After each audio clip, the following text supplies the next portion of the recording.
क्या एक विधवा महिला अपने पति की मृत्यु होने के बाद में, जो कि अपने पिता के पास में रह रही थी, और अपने पिता के पास में रहने के दौरान यदि उसके पिता की भी मृत्यु हो जाती है, जो कि सरकारी सेवा में सेवारत थे, तो क्या ऐसी स्थिति में वह विधवा बेटी अपने पिता के स्थान पर अनुकंपा नियुक्ति यानी कि कंपैशनेट अपॉइंटमेंट प्राप्त करने की अधिकारिणी होगी या नहीं?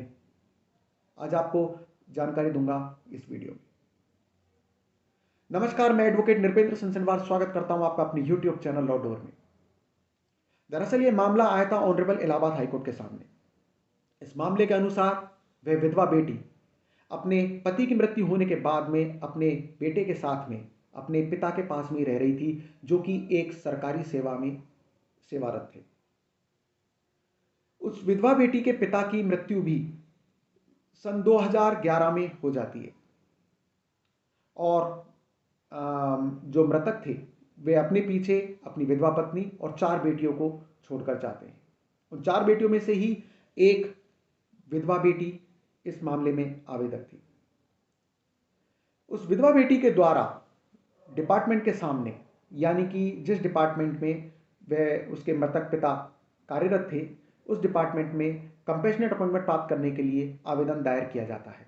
परंतु उस डिपार्टमेंट के द्वारा उस विधवा बेटी का आवेदन यह कहते हुए खारिज कर दिया जाता है कि नियमों में किसी भी प्रकार से विधवा बेटी को अपॉइंटमेंट देने का या कंपैशनेट अपॉइंटमेंट देने का कोई प्रावधान नहीं है। इस वजह से उस विधवा बेटी को उसके पिता के स्थान पर अनुकंपा नियुक्ति नहीं दी जा सकती है।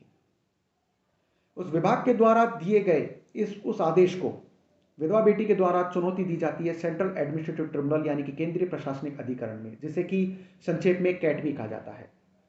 और सेंट्रल एडमिनिस्ट्रेटिव ट्रिब्यूनल के द्वारा भी डिपार्टमेंट के आदेश को ही बरकरार रखा जाता है तथा उस विधवा बेटी को अनुकंपा नियुक्ति के लिए पात्र नहीं माना जाता है। कैट के द्वारा यानी कि सेंट्रल एडमिनिस्ट्रेटिव ट्रिब्यूनल के द्वारा दिए गए उस आदेश को विधवा बेटी के द्वारा चुनौती दी जाती है ऑनरेबल इलाहाबाद हाईकोर्ट के सामने।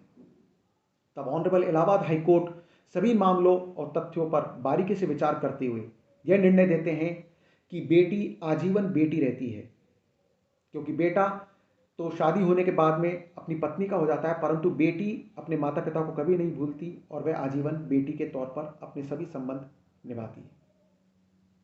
और ऐसा मानते हुए ऑनरेबल इलाहाबाद हाईकोर्ट ने माना कि विधवा बेटी को अनुकंपा नियुक्ति न दिया जाना आर्टिकल 14, 15 और 21 का सरासर उल्लंघन माना जाएगा, और लिंग के आधार पर बेटी के साथ में इस तरह से भेदभाव नहीं किया जा सकता।